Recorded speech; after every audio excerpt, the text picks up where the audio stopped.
Dieu. Merci Seigneur pour sa présence ce matin parmi nous. Et nous voulons encore profiter de cette présence par la prédication de sa parole. Le frère a prié, donc je vais tout simplement commencer cette prédication dont le message s'intitule « De la transformation à la relève ». Transformation jusqu'à la relève. Et nous allons lire dans le premier livre de Samuel 2 passages. Premier livre de Samuel, chapitre 17, verset 40. 1 Samuel, chapitre 17, verset 40. Il prit en main son bâton, choisit dans le torrent 5 pierres polies, et les mit dans sa gibecière de berger et dans sa poche. Puis, sa fronde à la main, il s'avança vers le Philistin. Nous sautons quelques versets jusqu'au verset 50 et nous lisons 50 et 51. 1 Samuel 17, 50 et 51. Ainsi, avec une fronde et une pierre, David fut plus fort que le Philistin. Il le terrassa et lui ôta la vie, sans avoir d'épée à la main. Il courut, s'arrêta près du Philistin, se saisit de son épée qu'il tira du fourreau, le tua et lui coupa la tête. Amen. Que Dieu bénisse sa parole. Qui n'a jamais entendu de prédication sur David et Goliath? Aucune main ne se lève. Donc vous avez tous entendu. Et peut-être beaucoup de prédications à propos de David et Goliath. Mais ce matin, nous parlerons peu de David, peu de Goliath, et nous parlerons beaucoup de la pierre. On ne parle pas souvent de la pierre. Ce matin, nous allons parler de la pierre, parce que nous allons parler de transformation, je le disais, de transformation spirituelle. Nous allons parler de la main qui te transforme dans un processus. Parce que la pierre n'est pas arrivée comme ça sur le front de Goliath. Elle a suivi un processus. La pierre a été trouvée où? Dans le torrent. Et entre le torrent et le front de Goliath, il s'est passé des choses. Parce que la maturité réclame un processus. La maturité n'arrive pas comme ça. Il n'y a qu'à observer la nature. Pour avoir un fruit mûr, il faut une graine, qu'elle pousse, qu'elle devienne un arbre, que des branches poussent, des feuilles, des fleurs. Et la fleur laisse la place à un fruit qui est vert. Et puis, quelques saisons passant, le fruit devient mûr. Amen. Donc, ça ne se passe pas comme ça. Et ici, on voit que la pierre qui a tué Goliath a d'abord été trouvée dans le torrent. Elle a suivi un processus. Elle a suivi son processus. Ça reste une pierre. Mais spirituellement parlant, ça me parle. Et j'espère que ça vous parlera aussi ce matin.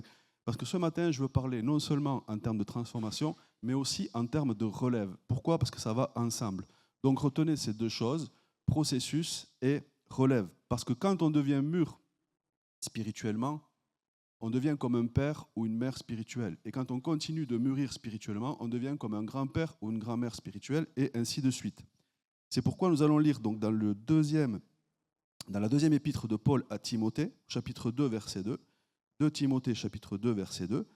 C'est pourquoi Paul dit à Timothée, « Et ce que tu as entendu de moi, en présence de beaucoup de témoins, confie-le à des hommes fidèles, qui soient capables de l'enseigner aussi à d'autres. » Nous voyons ici 4 générations de chrétiens. C'est Paul qui parle à Timothée, il lui parle d'engendrer des hommes fidèles et que ces hommes fidèles soient rendus capables d'enseigner à d'autres hommes fidèles.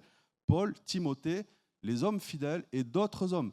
4 générations de chrétiens ici. Et lorsqu'on mûrit, nous aussi, on engendre des Timothées. Et les Timothées engendrent des hommes fidèles. Et les hommes fidèles engendreront d'autres hommes fidèles. Alléluia. Voilà pourquoi je veux parler en termes de processus. Et c'est pourquoi, tout de suite, je place ces versets-là au début du message, afin que vous reteniez ce que nous allons dire. Et ce matin, je disais, donc le thème, c'est plus la pierre que David. Quand on prêche sur David et Goliath, on prêche du courage de David, la destinée de David, le combat de David, le Goliath de ta vie. On prêche beaucoup sur ces choses-là, mais ce matin, on va parler de la pierre et de son parcours. Et tout cela dans une dimension spirituelle. Amen. Et nous ne parlons pas souvent de la pierre. Pourtant, c'est bien la pierre qui a tué Goliath. David lance la pierre, mais c'est la pierre qui tue Goliath. Et Dieu m'a montré, en préparant ce message, que la trajectoire de cette pierre, le processus de cette pierre, reflète très bien ce qu'est la vie chrétienne, ce qu'est la vie d'un homme, ce qu'est le processus dans la maturité, ce qu'est le processus dans la croissance, comment un homme peut atteindre sa destinée jusqu'à son héritage. Et donc, on nous parle de 5 pierres polies. Lorsque David a vu Goliath, qu'est-ce qu'il a fait? Il a pris la direction du torrent, il est arrivé au torrent, et là, il a choisi 5 pierres polies. Il a choisi, c'est ce qui est écrit dans le texte, il a choisi 5 pierres polies. Dans le Torrent, aucune pierre n'apparaît polie. Il faut un processus. Il faut déjà un processus pour que la pierre devienne polie. Au départ, la pierre, c'est quoi? C'est un bout de rocher, c'est un bout de montagne qui s'est détaché, qui est tombé dans le torrent.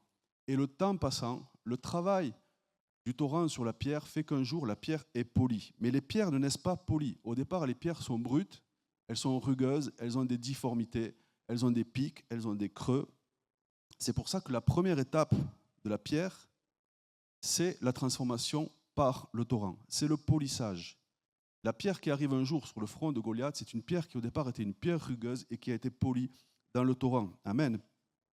Et nous aussi, nous avons connu une période, une étape de notre vie où nous étions rugueux, où nous étions bruts, où nous avions des défauts, où nous avions des creux, où nous avions des pics. Nous n'avions pas une forme arrondie, nous avions une forme bizarre, une forme de pierre rugueuse.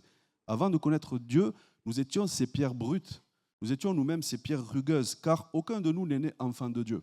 Personne ici n'est né en tant qu'enfant de Dieu, mais nous sommes toutes et tous devenus enfants de Dieu. Amen. Tous ceux qui ont entendu la parole de Dieu sont devenus enfants de Dieu, car on ne naît pas enfant de Dieu, mais on devient enfant de Dieu à l'écoute de sa parole. La parole nous a trouvés brutes. Avant notre conversion, nous étions liés, nous étions esclaves dans ce monde. Nous étions esclaves du monde, nous étions esclaves du péché, nous étions esclaves de Satan, nous étions esclaves. Et lorsque nous sommes dans cette première étape de notre destinée, à l'état de pierre brute ou à l'étape de pierre rugueuse, nous n'aimons pas cette étape-là, nous nous trouvons mauvais, nous n'aimons pas la façon dont nous vivons, nous n'aimons pas ces choses-là. Et j'aimerais parler à une personne qui ce matin s'approche de Dieu et peut-être se sent à l'état de cette pierre rugueuse, de cette pierre brute. Et je voudrais dire à cette personne, ne sois pas impressionné. Quand tu commences à fréquenter l'église, tu peux être impressionné. Un frère, une sœur peut t'impressionner par sa prière, peut t'impressionner par sa louange, peut t'impressionner par ses dons spirituels, peut t'impressionner par sa façon d'être, peut t'impressionner par sa connaissance biblique. Et je voudrais te dire, ne sois pas impressionné par tout cela. Parce que si tu parles avec n'importe quel frère et n'importe quelle sœur ici, il te dira qu'avant d'être la pierre polie qu'il est aujourd'hui, un jour il était une pierre rugueuse, un jour il était une pierre difforme, et un jour il a rencontré le Seigneur, et le Seigneur lui a fait grâce. Amen. Donc nous n'aimons pas rester ces pierres rugueuses. Et nous aimons en revanche entendre parler de la parole de Dieu. Nous sommes attirés par cette parole de vérité. Nous aimons entendre parler du Seigneur, nous aimons entendre parler de Dieu, entendre parler de Jésus. Pourquoi? Parce que cette parole nous polie, cette parole nous fait du bien. Et même ceux qui ne viennent pas régulièrement dans l'Église, quand ils sont au contact de la parole, ils sentent que cette parole leur fait du bien, qu'elle agit en eux. Et quand ils viennent en Église, et quand nous venons tous à l'Église, nous sommes comme dans le torrent, toutes et tous, nous sommes comme dans le torrent. Et la parole de Dieu nous fait du bien, cette parole de Dieu nous polie. Parlons du torrent. Le torrent coule en permanence. Il ne s'arrête pas. Il coule, il coule, il coule. C'est le même torrent pour toutes les pierres. Et les pierres qui sont dans le torrent subissent la puissance du torrent. Les pierres n'ont aucun pouvoir. Les pierres ne peuvent pas se déplacer. C'est le torrent qui déplace les pierres. C'est le torrent qui fait que les pierres se choquent les unes contre les autres, se frottent les unes contre les autres. Et là, la pierre qui était rugueuse commence à s'arrondir, commence à être polie par la puissance du torrent. C'est lorsque tu viens à l'église et que tu entends des enseignements puissants, pas n'importe quel enseignement, des enseignements qui polissent les mauvaises formes, car ce n'est pas toute parole qui taille, ce n'est pas toute parole qui façonne, mais la parole de Dieu est une parole de vérité, une parole puissante pour transformer, une parole puissante pour tailler, une parole puissante pour renouveler, une parole prêchée sous l'onction de l'Esprit. Ce n'est pas n'importe quelle parole, et c'est une parole qui s'adresse directement à ton âme. La parole de Dieu est une parole qui s'adresse directement à ton cœur. Amen. Dieu nous polie lorsque nous écoutons sa parole. Il nous travaille. Le torrent coule et le torrent coule. Et à force de l'accepter, mes frères, mes sœurs, à force d'accepter la parole de Dieu, à force de subir cette parole, Dieu nous travaille. Et Dieu commence à te changer. Et Dieu commence à te transformer. Voilà pourquoi je dis qu'il est important de subir la parole. Choisir les messages que tu veux écouter, c'est bien. Mais subir les messages que Dieu veut te donner, c'est mieux. Subir les messages que Dieu veut te donner, c'est mieux. C'est mieux pour toi, parce que c'est la volonté de Dieu pour toi. Amen. Vous avez remarqué que parfois, il y a des bien-aimés qui s'approchent de l'église. Au début, ils arrivent, ils sont timides, ils sont dans un coin. Ils n'ont jamais entendu parler de Dieu de leur vie. Ils ne connaissent rien ou pas grand-chose à propos de Dieu, à propos de la Bible. Et puis, petit à petit, Vous voyez ces gens-là qui commencent à parler avec vous et ils commencent à vous parler de Dieu. Et ils commencent à témoigner de sa grâce. Et ils commencent à vous donner des versets bibliques.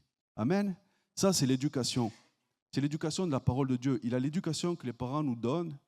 Et puis, il a l'éducation que nous recevons de la parole de Dieu. Amen. C'est la parole de Dieu qui éduque. C'est la parole de Dieu qui taille, qui façonne. C'est la parole de Dieu.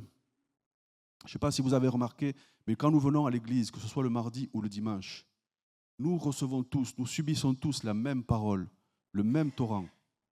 Nous sommes tous comme des pierres dans le torrent et nous subissons tous le même torrent, la même parole. Mais, vous l'avez certainement remarqué, la même parole qui est adressée à tous s'adresse à chacun en particulier.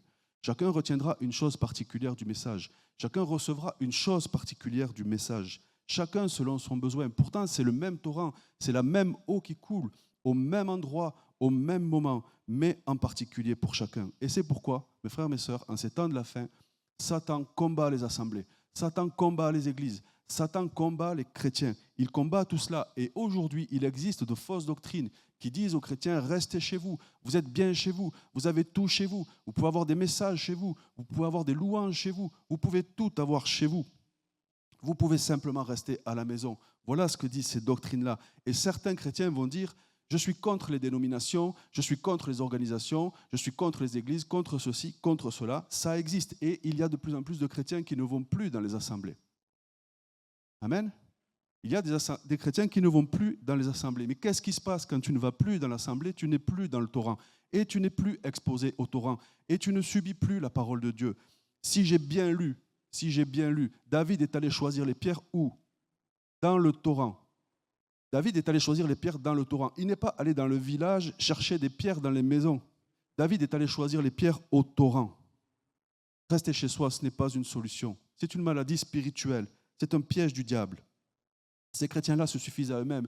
Ils vont sur YouTube, ils vont sur Facebook, ils choisissent leurs messages. Moi aussi, j'écoute des messages et j'en choisis, mais j'en subis aussi. Et je crois que nous devons toutes et tous, à un moment donné, venir dans la maison de Dieu pour être dans sa présence, au milieu de nos frères et sœurs, écouter les messages que Dieu veut nous donner. Amen. Dans le torrent, c'est le courant de l'eau qui travaille. C'est la puissance du torrent qui travaille, mais c'est aussi le frottement des pierres.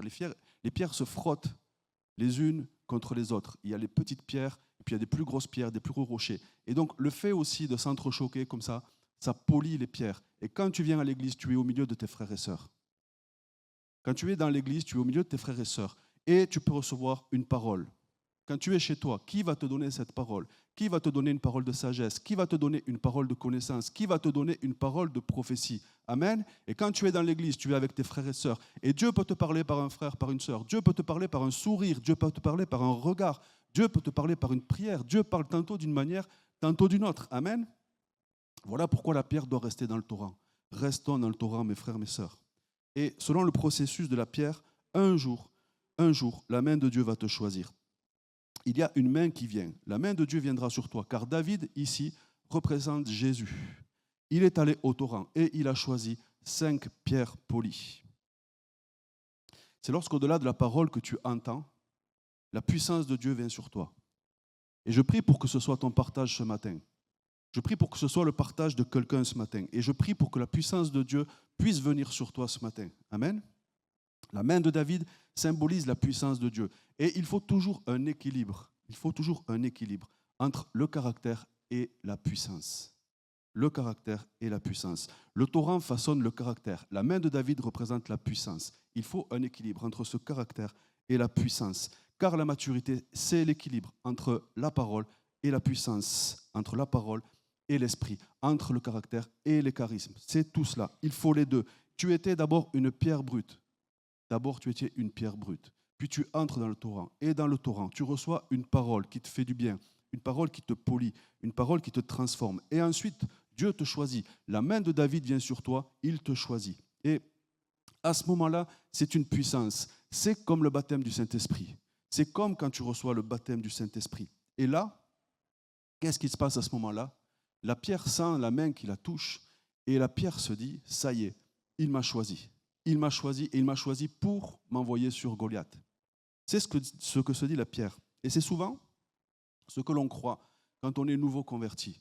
On a rencontré Dieu, on a reçu la parole de Dieu nous a transformés. nous avons reçu son Saint-Esprit, nous sentons le feu de Dieu, nous prophétisons, nous prions, nous parlons en d'autres langues et nous pensons que nous sommes prêts. Mais ça, mes frères, mes sœurs, ce n'est pas vrai, car il faut encore passer beaucoup d'autres étapes. On va voir que la pierre passe d'autres étapes. Alléluia. Mon frère, le danger, c'est de croire que tu es à la grande école alors que tu es à la maternelle.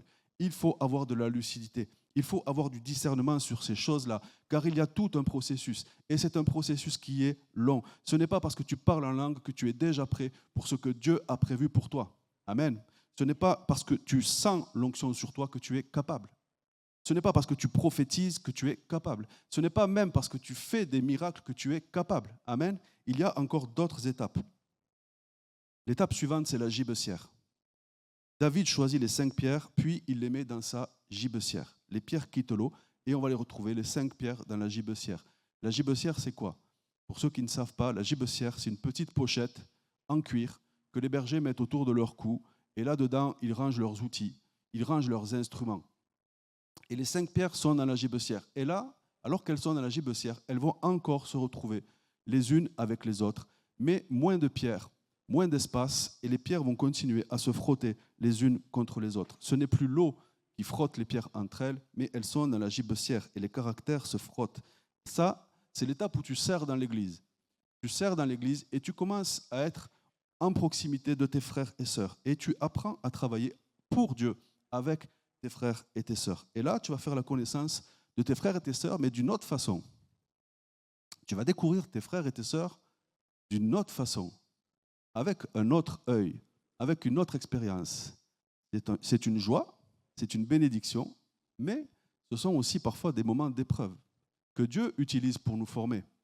Tu vas rentrer dans un service, tu vas travailler avec ce frère, cette sœur qui est là depuis plus longtemps que toi, et il va t'enseigner. Amen. On apprend de nos frères et sœurs. Nos frères et sœurs nous montrent, ils nous expliquent, ils nous enseignent, ils font ces choses-là.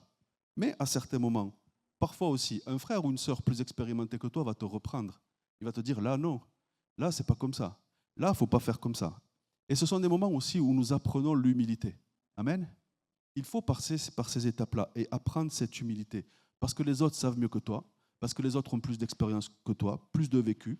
Et parfois même, tu feras une chose et tu attendras une reconnaissance de la part de tes frères et sœurs. Cette reconnaissance ne viendra pas. Parce que tu fais les choses pour Dieu. Mais toi, tu attends une reconnaissance de tes frères et sœurs. Et ça, c'est quelque chose qui peut te frustrer. Et parfois, tu as l'impression qu'on te juge trop sévèrement ou qu'on te regarde d'une façon bizarre. Mais c'est toi qui perçois les choses comme cela. Tu sers aussi avec ce frère, avec cette sœur qui a des habitudes ou une façon d'être qui te dérange, peut-être qui te déplaît, je ne sais pas. Mais tu dois servir avec ce frère ou avec cette sœur. Et tu dois rester, parce que tu es dans la gibecière. Les 5 pierres sont ensemble dans la gibecière. Amen. Et tu ne quitteras pas cette gibecière. Parce que le seul moyen de sortir de la gibecière, c'est quand la main de David vient dans la gibecière, choisit la pierre et la sort de la gibecière. Toi, tu dois rester. Tu dois rester là, avec tes frères et sœurs. Tu dois apprendre de tes frères et sœurs. Tu dois apprendre à travailler avec tes frères et sœurs, selon leurs défauts, selon leurs capacités, selon leurs manquements, selon leurs faiblesses, selon leurs différences, comme eux doivent aussi apprendre à faire avec toi, selon tes manquements, selon tes faiblesses, selon tes insuffisances, selon tes défauts, selon tes qualités aussi. Nous devons toutes et tous, frères et sœurs, apprendre à être ensemble, à vivre ensemble. Et nous devons toutes, frères et sœurs, apprendre à nous défaire de notre orgueil. C'est la volonté de Dieu. Lorsqu'il nous met ensemble, lorsqu'il nous donne ensemble une coopération, un travail à faire tous ensemble, Dieu veut que nous fassions des efforts les uns pour les autres, que nous acceptions les uns les autres, que nous nous défassions de cet orgueil. Mon frère, ma sœur, sache que Dieu place des hommes et des femmes autour de toi qui sont comme des écoles pour toi. Des hommes et des femmes sont autour de toi, mais ils sont comme des écoles pour toi, parce que tu apprends d'eux, même dans les moments qui ne sont pas super sympas. Certaines personnes, parce qu'à un moment donné, ça ne va pas comme ils voudraient, ils vont quitter le service ou ils vont quitter l'église. Ça arrive. Dès qu'une difficulté apparaît, certaines personnes, elles arrêtent. Elles jettent l'éponge, elles arrêtent tout, elles s'en vont. Mais Dieu te dit, reste. La pierre qui est dans la gibecière, Dieu lui dit, reste. Tu restes dans la gibecière, tu restes avec les autres pierres. Tu restes là. Même si c'est difficile, tu restes. Même si on ne te félicite pas, tu restes. Même si la relation n'est pas idéale, tu restes. Même si on ne te dit pas merci, tu restes. Moi aussi, quand j'étais jeune chrétien, il pouvait m'arriver d'être frustré. Je servais dans l'église, j'étais avec des frères et sœurs, et j'attendais une reconnaissance de leur part. Mais j'étais jeune. Je n'étais pas expérimenté, je n'étais pas assez mature. Et oui, je savais que je servais Dieu, mais j'attendais, c'est vrai, je vous dis, c'est la vérité, j'attendais aussi une reconnaissance de mon pasteur, j'attendais aussi une reconnaissance des frères et sœurs, et elle ne venait pas, et ça me frustrait. Mais Dieu a fait grâce. Je me suis tu, je suis resté, j'ai continué, et Dieu m'a fait grâce. Dieu m'a fait grâce. Dieu m'a affermi, Dieu m'a béni là-dessus. Et c'est pourquoi certains font la tournée des services, ils font la tournée des églises. Vous les trouvez dans tel service, après dans tel autre, après ils vont dans telle église, ils changent, ça ne va pas, je vais dans telle autre église. Ça existe. Ce sont des choses qui existent. Ils commencent une chose, ils ne la finissent jamais, ils abandonnent, ils recommencent ailleurs. Et ils pensent être conduits par l'esprit. Et ils disent, je suis conduit par l'esprit. Mais le problème, c'est qu'en réalité, ils fuient le travail que Dieu voudrait faire dans leur caractère. Dieu veut faire un travail dans ton caractère. Dieu ne te mettra pas toujours dans les conditions idéales. Il ne te mettra pas toujours dans un coton. Il va te mettre avec des frères et des sœurs qui vont te gêner, des frères et des sœurs qui vont te déranger, parce qu'il veut travailler ton caractère, parce que tu as besoin de travailler cela. Donc, frères et sœurs, il est important, cette communion fraternelle, il est important de la vivre. Il est important de l'expérimenter. Amen. Et si c'est difficile, tu pries. Et maintenant, la main du ciel va encore venir sur toi. C'est le moment où la main du ciel vient encore sur toi. Tu es dans la gibecière. David te touche encore. Et là, l'onction grandit. Et tu sens une plus grande dimension de puissance. À ce moment-là, tu sens que l'autorité augmente. Tu constates que des choses qui n'arrivaient jamais auparavant commencent à arriver. Tu constates que des choses qui n'étaient pas possibles avant commencent à être possibles. Et je prie que cela t'arrive aujourd'hui. Je prie que cela t'arrive aujourd'hui. Je prie que cela vous arrive à tous aujourd'hui. Je prie que Dieu augmente la mesure. Je prie que Dieu augmente la dimension. Je prie que Dieu te touche encore. Je prie que la main de David vienne te toucher. Je prie que la main de Jésus-Christ vienne te toucher. Alléluia.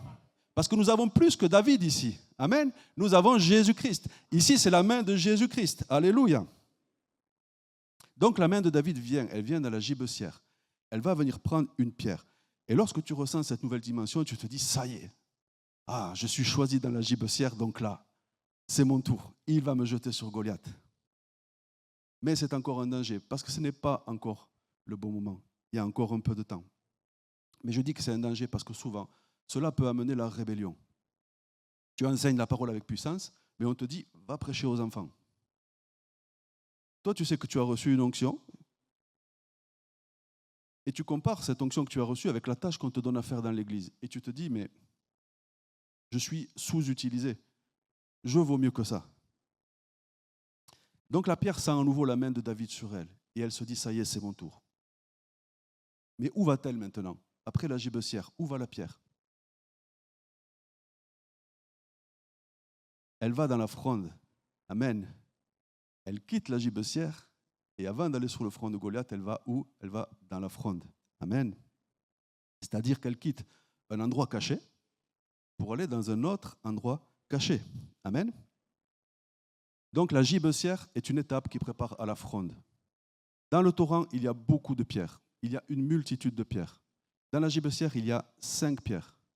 Dans la fronde, tu es tout seul. Amen. Donc la gibecière prépare à la fronde. La gibecière, c'est quand Dieu commence à t'enseigner par la solitude. C'est quand Dieu te dit, viens par là. Viens avec moi. C'est quand il commence à t'attirer dans des retraites personnelles. Quand il commence à te parler à toi seul. Quand il commence à te dire, à te révéler des choses qu'il n'a pas révélées à quelqu'un d'autre. Quand il te donne des convictions qu'il n'a pas données à quelqu'un d'autre. C'est quand il commence à se révéler à toi de manière particulière. C'est quand Dieu réclame ton intimité. C'est quand Dieu réclame ton amitié. Amen. Lorsque Jésus a commencé son ministère, la première chose qu'il a faite, il est allé dans le désert. Il était seul dans le désert. Il était dans la fronde. Il était dans sa fronde. Quand Jacob a voulu rencontrer Dieu, il a fait passer sa famille, il a fait passer ses serviteurs, il a fait passer ses troupeaux. Et alors il est resté seul à seul avec Dieu. Et là, Dieu a changé son nom. Amen. Bien-aimé, tu as besoin de solitude. Bien-aimé, tu as besoin de solitude et Dieu te demande de le rechercher, seul à seul, car tu es trop accompagné. Tu es trop accompagné. Il y a trop de monde autour de toi, trop d'amis autour de toi. Dieu va te séparer de certaines personnes parce qu'il veut se retrouver avec toi seul, afin de te garder pour lui. Dieu veut t'enseigner lui seul. Il veut t'amener au niveau de la fronde, mais au niveau de la fronde, tu ne peux qu'être seul. Il n'y a pas 2 pierres dans la fronde, il y a une seule pierre. Tu ne peux pas grandir sans connaître certaines saisons de solitude. Lorsque nous étions enfants, nous cherchions la compagnie des autres. On cherchait la compagnie des autres, on cherchait les amis, on avait besoin d'amis pour jouer, etc. Mais lorsqu'on grandit et lorsqu'on devient mature, alors on découvre la valeur de la réflexion, on découvre la valeur de la méditation, on découvre la valeur de l'isolement volontaire. Et cette maturité se révèle aussi dans la richesse que l'on trouve dans la solitude. Il y a une richesse que l'on retrouve dans la solitude. Quand je dis la solitude, ce n'est pas tout à fait une solitude. Quand tu es dans la présence de Dieu, tu n'es pas dans la solitude. Humainement parlant, tu es seul, mais tu es dans la présence de Dieu. Et alors tu dois entrer dans la fronde. Je me souviens que beaucoup de choses ont changé dans ma vie à partir du moment où j'ai recherché la présence de Dieu, la méditation de sa parole, sa présence à lui seul. À partir du moment où j'ai commencé à prendre du temps seul à seul avec lui, des temps de consécration, des temps de solitude. Donc la fronde. Je suis seul dans la fronde. Tu es seul dans la fronde. Et là, tu te dis, ça y est, il va me lancer. Mais non, il ne te lance pas encore. Parce que le lance-pierre qu'avait David, avant de lancer, il fallait tourner. Voum, voum, voum. La pierre est dans la fronde et ça commence à tourner. Donc, toi, tu pensais qu'en étant dans la fronde, tu allais être tout seul, tranquille. Mais là, ça tourne. Et quand ça tourne, tu as mal à la tête, tu as mal au ventre, tu as des nausées, tu as des vertiges, tu as tout ça. Et tu te dis, mais je suis attaqué par le diable. Le diable m'en veut, le diable m'attaque. Mais non, ça ne vient pas du diable. Ça vient de Dieu lui-même. Ça vient de Dieu lui-même. Pourquoi? Dieu te met dans la fronde pour que tu commences à te poser les bonnes questions. Quel est mon appel? Quel est mon ministère? Pourquoi Dieu m'a-t-il créé? Qu'est-ce que je fais là? Quelle est ma destinée? Et dans la fronde, tu te poses ces questions. Et tu demandes à Dieu, mais pourquoi? Pourquoi tu me fais ça? Pourquoi tu me donnes ces vertiges, cette nausée, ce mal à la tête? Pourquoi tu me fais ça? Et là, Dieu te répond. Et Dieu te dit, mon enfant, je ne te donne pas de vertige, je ne te donne pas de nausée, je ne te veux pas de mal. Mais pendant que la fronde tourne, je prépare, je te prépare, et je te prépare, et je calcule, parce qu'à un moment donné, la pierre va être lancée. Amen. La pierre va partir. Mais avant que la pierre parte, Dieu prépare. Avant que la pierre parte, Dieu calcule, Dieu prévoit, Dieu anticipe, Dieu crée des circonstances. Amen. Toi, tu crois que Dieu t'a abandonné, tu crois qu'il t'a rejeté, tu crois qu'il t'a oublié, tu crois qu'il ne t'aime plus. Mais pendant ce temps-là, où effectivement c'est difficile à vivre, sache que Dieu prépare. Sache que Dieu anticipe. Et sachez aussi que le diable n'a aucun pouvoir sur la vie de celui ou de celle qui demeure dans la foi en Jésus-Christ. Amen. Le diable n'a aucun pouvoir dans la vie de celui ou de celle qui demeure dans la foi en Jésus-Christ. Amen. Il ne peut rien contre toi. Tout ce qui t'est arrivé, ou tout ce qui t'arrive, ou tout ce qui t'arrivera est utilisé par Dieu pour ton bien. Pour ton bien. La Bible nous dit toute chose concourt au bien de ceux qui aiment Dieu. Romains 8, 28.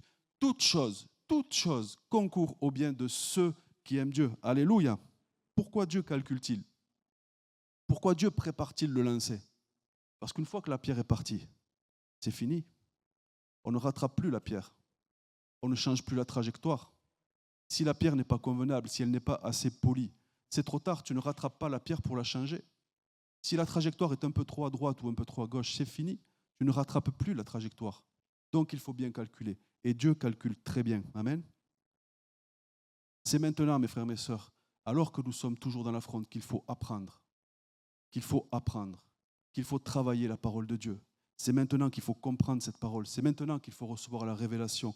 Ne laisse pas les nausées, ne laisse pas le mal de tête, ne laisse pas les vertiges te faire sortir de cette fronde. C'est maintenant, il faut rester. Tu dois rester dans la fronde.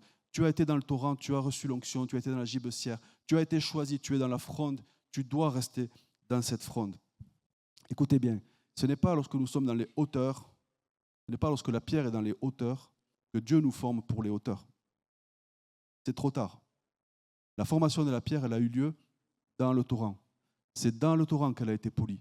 C'est dans le torrent qu'elle a reçu les affermissements. C'est dans le torrent qu'elle a reçu la parole. C'est dans le torrent qu'elle a appris l'humilité. C'est dans le torrent qu'elle a appris l'obéissance. Une fois qu'elle est lancée, c'est trop tard. La formation, elle est dans le torrent. C'est dans le torrent que Dieu te forme pour quand tu seras dans les airs. Une fois que tu es dans les airs, c'est fini.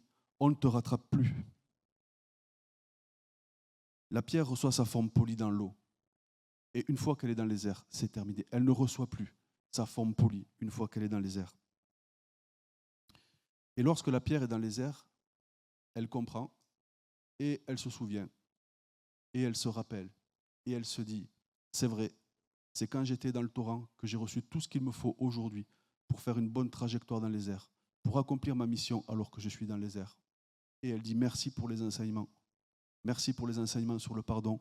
Merci pour les enseignements sur la prière. Merci pour les enseignements sur l'humilité. Merci pour les enseignements sur l'amour. Merci pour le brisement.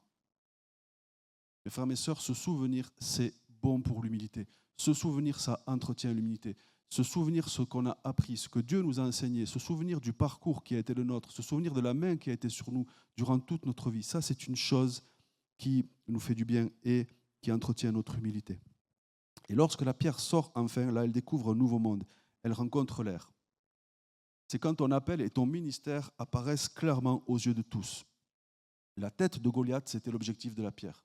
Voilà quel était l'objectif de la pierre.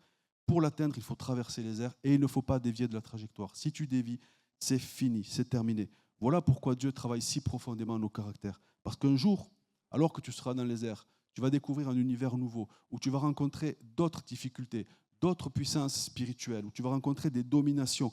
Et si le diable, à ce moment-là, trouve encore un petit quelque chose en toi qui ne va pas, alors que tu es dans les airs, alors il va l'exploiter à fond. Et c'est là que tu risques de dévier, d'atteindre ta cible. C'est pourquoi Dieu te dit, ne sois pas cupide, ne sois pas orgueilleux, ne sois pas impur, ne sois pas menteur. Et tu dois écouter toutes ces choses-là. Écouter l'enseignement, accepter la correction qui vient de Dieu. Laissez Dieu nous faire mûrir. Parce que quand nous sommes lancés, c'est trop tard. Et quand tu es lancé dans ce nouveau monde, tu découvres des situations que tu n'avais jamais connues. Tu découvres des sollicitations, des tentations, des propositions que tu n'avais jamais rencontrées auparavant. Et si ton caractère n'est pas formé, alors tu tomberas.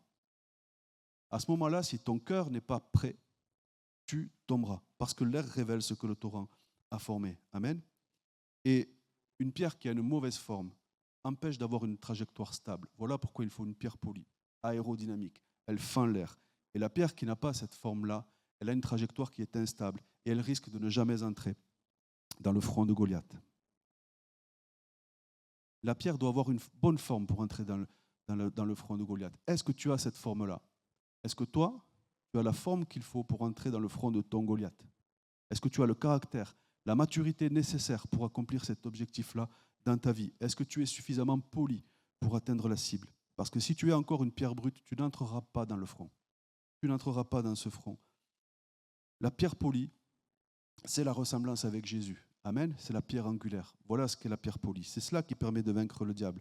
Et nous, quand nous voyons la pierre qui a atteint Goliath, nous disons, elle a atteint son but, elle a accompli sa mission, elle a accompli sa destinée. Mais regardez bien, quand elle atteint le front de Goliath, où va la pierre? Elle va dans le front, elle disparaît. À partir du moment où la pierre atteint le front de Goliath, on n'en entend plus parler. Elle disparaît. Et lorsque Goliath tombe, la pierre n'est plus là. Amen. Car la pierre doit disparaître. Afin qu'on ne regarde plus la pierre, mais qu'on regarde David. Afin qu'on ne dise pas quelle pierre extraordinaire, mais qu'on dise quel David extraordinaire. Amen. Et de la même façon, lorsque tu atteindras ta destinée, toi aussi, et que tu atteindras ton héritage, toi aussi, ne dis pas c'est mon intelligence, ne dis pas c'est mon mérite, mais dis c'est Jésus. C'est Jésus. C'est Jésus qui l'a fait. C'est pourquoi la Bible nous donne des exemples comme Paul et Barnabas qui ont déchiré leurs vêtements quand des hommes leur ont dit, ont voulu leur attribuer la gloire de Dieu, ils ont déchiré leurs vêtements, ils ont dit, nous sommes des hommes de la même nature que vous. La Bible nous donne ces exemples-là. La Bible nous donne l'exemple des séraphins qui cachent leur visage. C'est pour qu'on ne contemple pas leur beauté, mais qu'on contemple seulement la beauté de celui qui est assis sur le trône. Amen. Voilà les exemples que nous donne la Bible. Et donc, lorsque tu atteindras ton but, le but que Dieu a fixé pour toi, ne laisse pas l'orgueil t'envahir. Ne laisse pas la victoire t'enivrer. Mais au contraire, sois rempli de l'esprit. Ne laisse pas la victoire t'enivrer, mais sois rempli de l'esprit. Ne laissez pas la victoire, l'héritage, la réussite, les bénédictions, toutes ces choses-là vous enivrer, mais donnez la place à David et donnez la place à Jésus-Christ. Amen. Lorsque tu posséderas de grandes choses, ne dis pas c'est ma force. Lorsque tu auras réussi, ne dis pas c'est ma force. Lorsque tu auras un ministère qui grandira, ne dis pas c'est ma force. Lorsque tu seras élevé, ne dis pas c'est ma force, mais disparais. Laisse la place à David, laisse la place à Jésus. Deviens un adorateur en esprit et en vérité. Et lorsqu'on te demandera quel est ton secret, réponds, c'est Jésus. Mon secret, c'est Jésus. C'est Jésus qui m'a trouvé, c'est Jésus qui m'a choisi, c'est Jésus qui m'a conduit, c'est Jésus qui m'a élevé, qui m'a conduit jusqu'ici. Amen. Moi, je ne suis pas meilleur que les autres. C'est la grâce qui m'a conduit jusqu'ici. La grâce seule. Nous sommes toutes et tous des enfants de la grâce. Nous sommes toutes et tous des produits de la grâce. Combien de chrétiens pensent qu'ils n'ont, ou oublient qu'ils ont été des produits de cette grâce? Combien? Et ils finissent par croire qu'ils se sont faits eux-mêmes, qu'ils se sont construits eux-mêmes. Mais sans David, la pierre ne serait jamais arrivée dans le front de Goliath. La pierre elle serait toujours restée dans le torrent sans David. Amen. Donc souvenons-nous, je disais tout à l'heure, le souvenir entretient l'humilité. Et pour terminer, j'aimerais parler de relève. Comme je disais tout à l'heure, souvent nous parlons de la victoire de David et c'est tout. David a vaincu Goliath, point barre, on s'arrête là. Mais que se passe-t-il après? Lorsque Goliath tombe, il se passe quelque chose. David ne récupère pas la pierre. Il va sur le corps de Goliath, il prend l'épée de Goliath, il la tire du fourreau et il coupe la tête du géant. Ce n'est plus la pierre qui coupe la tête, c'est l'épée. Amen. Et l'épée aussi, elle est sortie d'un fourreau. La pierre est sortie de la gibecière, l'épée, elle est sortie du fourreau. Amen. Et cela nous enseigne une chose. C'est ça que je parle de relève. C'est que le Père doit laisser la place au Fils. C'est un principe spirituel, c'est un principe de Dieu. Le Père laisse la place au Fils. La pierre a préparé le terrain pour qu'ensuite l'épée puisse prendre le relais. La pierre a souffert d'une façon et l'épée a souffert d'une autre façon. La pierre est arrivée, elle a trouvé en face d'elle un géant debout. Quand l'épée est arrivée, elle a trouvé un géant au sol, un géant qui était mort. Mais l'épée doit quand même accomplir sa mission. Elle avait quand même une mission. Paul forme Timothée. Timothée forme d'autres hommes fidèles. Les autres hommes fidèles forment d'autres hommes. Et toi aussi, prépare-toi, car quelqu'un un jour va entrer dans ton héritage. Un jour, quelqu'un va entrer dans ton héritage. Peut-être qu'il ne souffrira pas comme toi tu as souffert, mais il va rentrer dans ton héritage. Ce qui est sûr, c'est que Dieu le forme aussi, de son côté, selon son besoin et selon ce que Dieu a prévu pour lui. La pierre ne naît pas pierre, l'épée ne naît pas épée. Elles ont toutes les deux subi une transformation. L'épée, c'est vrai, n'a pas connu le torrent, mais elle a connu la forge. L'épée n'a pas connu l'eau du torrent, mais elle a connu le feu de la forge. L'épée n'a pas connu, comme la pierre, la gibecière, mais elle a connu le fourreau. Elles n'ont pas le même parcours, mais elles ont toutes les deux un parcours, chacun son parcours. Moi, je ne suis pas passé par ton école, mais je suis passé par mon école, celle que Dieu a prévue pour moi. Nous avons chacune et chacun un parcours. Amen. L'épée sort du fourreau pour couper la tête de Goliath. Et alors, une nouvelle génération rentre dans la victoire. L'épée, c'est une nouvelle génération, car la pierre a engendré l'épée. L'épée engendre l'armée. L'armée engendre le peuple. Et les hommes et les femmes du peuple entrent et participent dans la victoire. Paul, Timothée, les autres fidèles et d'autres fidèles. 4 générations. Et le problème, c'est quand la pierre qui a été lancée ne veut pas coopérer avec l'épée. Ce sont des choses que l'on voit malheureusement parfois, où la génération ancienne regarde de haut la génération qui arrive. Petit, tu n'as pas souffert comme moi. Petit, j'ai plus d'expérience que toi. J'ai une meilleure relation avec Dieu que toi. J'ai plus d'intimité avec Dieu que toi. J'ai connu de plus grandes épreuves que toi. Alors que la pierre devrait dire à l'épée, c'est vrai, je n'ai pas souffert pour que tu connaisses les mêmes souffrances que moi. Tu auras tes souffrances, mais moi j'ai souffert pour que toi tu ailles plus loin que moi. Voilà ce que la pierre doit dire à l'épée. J'ai souffert pour toi, non pas pour que tu souffres comme moi, mais pour que tu ailles plus loin que moi, plus haut que moi. L'épée en retour ne doit jamais effacer la trace qui est sur le front de Goliath. Amen. La trace que la pierre a faite sur le front de Goliath. Pourquoi? Parce que ce n'est pas l'épée qui a tué Goliath, c'est la pierre qui a tué Goliath. La pierre a frappé le front, et l'épée, elle, a achevé la victoire. Amen. Donc, quand nous sommes épais, ne changeons pas la vision. Ne modifions pas, ne renions pas la doctrine que nous avons reçue de nos pères. Amen. L'épée ne doit pas oublier la pierre. Et la pierre ne doit pas empêcher en retour l'épée d'agir. La pierre ne coupe pas la tête de Goliath. L'épée ne frappe pas le front. Chacun sa mission, chacune sa mission. Dieu a prévu les deux. Et ça, ce sont des maladies que nous rencontrons souvent. Et quand une nouvelle génération arrive, il y a des anciens qui disent « Vous n'êtes pas prêts, vous n'êtes pas dignes, nous faisons mieux que vous. » Et nous allons continuer de faire comme nous avons l'habitude de faire depuis longtemps. Mais la pierre ne coupe pas la tête de Goliath. C'est l'épée qui coupe la tête. Amen. Il faut une épée. Et sachez, mes frères et mes sœurs, que c'est un honneur d'engendrer des hommes et des femmes puissants, une nouvelle génération puissante.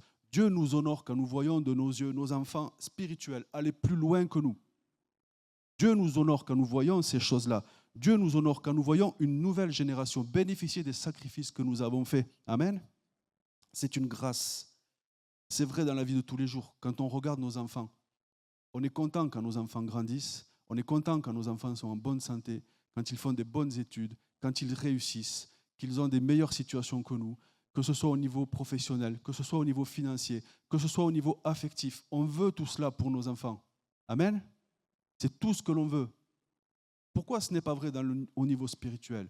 Pourquoi ça serait différent au niveau spirituel? Moi aussi, au niveau spirituel, je veux que mes enfants aillent plus loin que moi.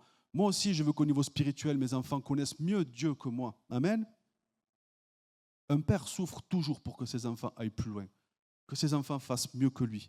C'est la maturité, mes frères, mes sœurs. C'est permettre aux autres d'entrer dans ton héritage. La maturité, c'est ça, c'est partager le fruit de tes combats avec ceux qui viennent après toi, avec cette nouvelle génération. Abraham pensait que Dieu allait lui donner Isaac et qu'il lui parlait d'Isaac seulement. Mais pendant que Dieu parlait d'Isaac, Dieu pensait déjà à Jésus-Christ. Amen. Abraham croyait que Dieu lui parlait de sa propre histoire, mais en même temps, Dieu préparait l'histoire du monde. C'était beaucoup plus grand qu'Abraham. Alors prépare-toi, parce qu'il y a des héritiers qui vont entrer dans ton héritage et ils profiteront de ton héritage. Amen. Celui qui n'a pas cette pensée, il a une pensée égoïste. Il prie pour lui, il vient devant Dieu pour lui, il demande pour lui, il reçoit une bénédiction pour lui, et une fois qu'il l'a reçue, il pense que tout est accompli. Mais non, ça ne marche pas comme ça. Frères et sœurs, si aujourd'hui nous bénéficions de la grâce de Dieu, c'est parce qu'un jour Jésus est mort à la croix. Nous sommes nous-mêmes des bénéficiaires de la foi de Jésus. Ni vous ni moi n'étions présents à Golgotha. Ni vous ni moi ne sommes montés sur le bois. Personne ici n'a été battu, personne ici n'a été humilié, personne ici n'a été insulté, personne ici n'a eu une couronne d'épines sur sa tête, personne n'a eu de clous plantés dans ses mains, dans ses pieds. Personne. C'est Jésus qui l'a fait. Nous disons que nous avons vaincu le diable à la croix, nous le disons. Et c'est vrai, mais nous l'avons fait par procuration. Nous l'avons fait parce que Jésus l'a fait pour nous. Nous l'avons fait parce que Jésus nous a donné cet héritage. Nous l'avons fait par procuration. Nous ne le méritons pas. Aujourd'hui, nous chassons les démons, nous prions au nom de Jésus, nous recevons le Saint-Esprit. Mais qui a les marques de la croix sur son corps? Qui a les marques de la croix sur son corps? C'est Jésus. C'est Jésus seul. Alléluia. Et s'il a accepté de souffrir pour nous, si Jésus lui-même a accepté de souffrir pour nous, pour que nous bénéficions de son œuvre, alors pourquoi nous-mêmes nous refuserions de souffrir pour que nos enfants, eux aussi, viennent après nous? Pourquoi? Et Dieu m'a montré en préparant ce message qu'en fait, le plus grand niveau de maturité spirituelle, c'est l'amour. C'est l'amour. Le plus grand niveau de maturité spirituelle, c'est l'amour. C'est quand tu acceptes de payer le prix pour les générations futures, sans condition. C'est quand tu acceptes de payer ce prix-là, alors que ce n'est pas toi qui vas profiter de ce que tu as semé. Le plus haut niveau de maturité, c'est quand tu acceptes que les autres aillent plus loin que toi, quand tu acceptes que les autres rentrent et profitent de ton héritage. Lorsque Dieu te bénit, il t'accorde un héritage, mais il te donne aussi une grande responsabilité. C'est de préparer la génération suivante, de donner aux générations suivantes. Frères, sœurs, la véritable maturité, c'est de comprendre que ce que Dieu nous donne aujourd'hui, ce n'est pas seulement pour nous, mais pour ceux qui viendront après nous. Que Dieu vous bénisse abondamment. Seigneur, merci pour ta parole. Seigneur, merci pour cet enseignement que tu nous as donné. Et ce matin, nous voulons, oui, nous placer devant toi comme ces pierres. Nous voulons te faire confiance, Seigneur, et tout abandonner entre tes mains. Oui, nous voulons nous laisser conduire par toi. Nous voulons rester dans ce torrent où ta grâce coule, où ta parole abonde, Seigneur. Merci de nous remplir encore de cette parole. Merci de nous conduire par cette parole dans ce torrent, Seigneur. Merci de nous renouveler, de nous transformer par cette parole. Merci d'agir puissamment dans nos vies, Seigneur. Nous ne voulons pas rester des pierres rugueuses, Seigneur, mais nous voulons devenir ces pierres polies par ta parole, Seigneur.